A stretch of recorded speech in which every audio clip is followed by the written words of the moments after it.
everyone. Today we are continuing to watch our rapidly intensifying Hagupit. It is a tropical storm. Likely by the time you are watching this update, if you are watching it here on Tuesday late evening or possibly Wednesday morning, this is already going to be a typhoon. It really is going through an area of very warm sea surface temperatures. It's escaping any vertical wind shear at this time, so you're definitely going to see this explode. And also, it just has big lungs aloft to really breathe here. I'll get to that in a second, but let's talk about this storm system. Where is it located right now? At least at this time, we're looking at an area just towards the south of Guam, basically due east of Palau. Right now, winds based on JTWC's latest analysis, just shy of typhoon strength, 60 gusting up to 75 knots. I know the Japan Meteorological Agency has been a little bit lower than that. They're a little bit slower typically to the punch than JTWC as far as rapid intensification, but I'm sure they will be catching up here in the near future. Now, really, let's take a look at all the other features here on the map, and then I'll get into the specifics of our storm system, because these are the things you want to keep in mind when we're forecasting a storm. I'm going to break down the models, but somebody mentioned earlier today that, you know, all the forecasters, they look at these models, and that is very true, but you have to look at these other features. And of course, we have Hagupit, which is back here towards the east, and then we have this cold surge diving in out of Japan, and this has been bringing very windy and even dangerous conditions to parts of Japan. So it just shows you the intensity of this. This is basically like a glacier pushing towards the south. You have this item right in its way over here towards the south, and this has to get out of the way of that. There is no way this is going to plow through our cold surge. That's one reason why I like the cold fronts. They're like little pips, like little plows here. So keep that in mind. And then you have our high pressure ridge, which is right in here. Now, this cold front, that is the other key thing, and that high pressure that's going to be coming in behind it, because those two features are going to play a big role in our storm as we look ahead. As I mentioned, our storm does really have big lungs aloft, and what I mean by that is take a look at this imagery. Now, this is coming from the University of Wisconsin. You have your low pressure center right in here, and then you have these wind barbs heading off towards the north, towards the west, and some of them moving towards the east here in the upper levels. We're talking about winds basically upwards of about the 350 to 500 millibar level, about 20 to 30,000 feet above our heads. Now, when we're talking about tropical systems, of course, we want a cyclonic circulation on the surface, but aloft, we want an anticyclonic. So we have that, plus the sea surface temperatures, and plus, let's take a look at the wind shear and pull that up on here on the map really quick. It's relatively low, about 5 to 10, some areas about 15 to 20 knots. Our storm can deal with that, especially this far south. So what we are going to be seeing is definitely more intensification. I do expect a typhoon, obvious, out of this one. A super typhoon, it depends on the scale you're using, because China's scale is much lower than Pegasus's new scale, and that's even lower than JTWC's scale. So I think we could have a super typhoon if you were talking about with China or Hong Kong, say even Pegasus. As far as JTWC's of 130 knots, possible.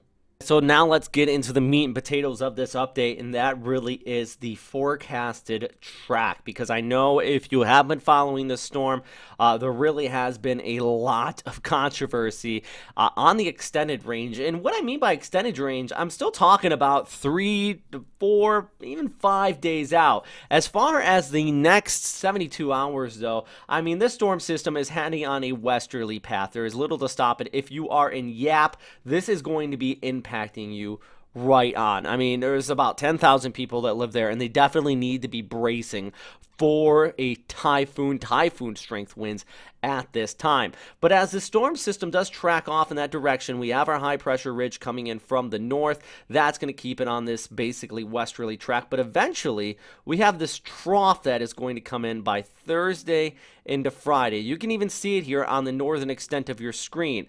Now, how much is this trough going to interact on our low? That is the big question, because with the ECMWF model, it really doesn't pick up on it being very deep nor very strong. That's this cold front with that precipitation off here towards the north, and has more interaction with the high pressure ridge coming in out of China. On the other hand, we have been seeing other model outlooks, and with some of the agencies expecting more interaction with that trough. From what I've certainly been seeing here on Tuesday, I think a more westerly track is going to be in play here. At the very least, it could linger towards the east of the Philippines before turning north. But even if that does occur, if it lingered out here just east of Visayas, I mean, that still could bring some problems. Right now, guys, fair confidence, I can say it is going to be coming fairly close here towards the eastern islands here around Visayas, Mindanao, or southern Luzon. Please stop asking on the page, especially, you know, I'm saying this is going to happen on Saturday, nearly 5 to 6 days ahead of time, if it's going to hit a specific town with the eye wall. I truly don't know, and anybody who says they do know nearly a week ahead of time, they're definitely either a fortune teller or they are straight up just giving you a load of just whatever comes out of their mouth. This is the JTWC track, and you see they have a lot of air in here, and they are actually saying beyond 96 hours. There is an exceptionally amount of uncertainty in the forecast track. But based on the latest information, I still think a westward track here into the country is going to be the more probable solution. This is the other thing to keep an eye on.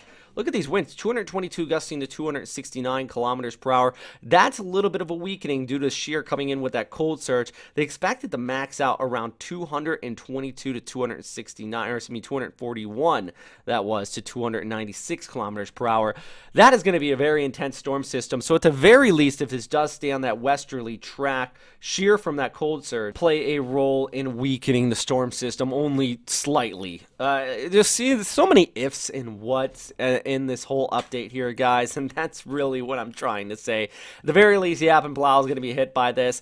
It's going to linger east of the Philippines, could stay on that westerly track or turn towards the northeast. This is basically like a fork in the roads for this storm system, and at least at this time, there is still debate. But if you are in the country of the Philippines, specifically across Visayas, southern Luzon, in northern Mindanao, for just the sake of this storm and the sake of you, be ready for it. Make the proper preparations. You can't go wrong. If this storm does follow along what some of these models are saying and turns towards the north, you're still going to be seeing some blustery conditions and good news there. But if it does stay on that westerly track, as what some of the agencies are saying now with the ECMWF model really has been saying for several days. I mean, this is the GFS, and let's switch it over to the ECMWF at their 0Z run, and that pushes it right on shore, and that definitely could be a rough day for some of you out here on Saturday, especially during the evening hours and the Sunday morning. So all right, guys, that is 7.5 minutes. I know you all had a lot of questions. I am trying to address them all here. If our updates aren't in a timely manner, you can always follow the Facebook page because we have a lot more information being posted there as well. Plus, check out this map. This is showing you the JTWC and JMA track and Pagasa whenever they decide they're going to warn on this storm system, probably not for another 48 hours, which just totally blows my mind. But whenever they warn on it, we'll have that track here as well. Plus, discussions, model outlooks. You have our latest links to our latest updates and our live stream, which of course you can follow us on Facebook and Twitter. Not just me, Mike Adcock. You have Lexter posting upstairs as updates there as well. Clark. I'm probably missing people. I know I'm missing the guys. They're all there at the Facebook page. Stay safe, guys. Thanks for watching.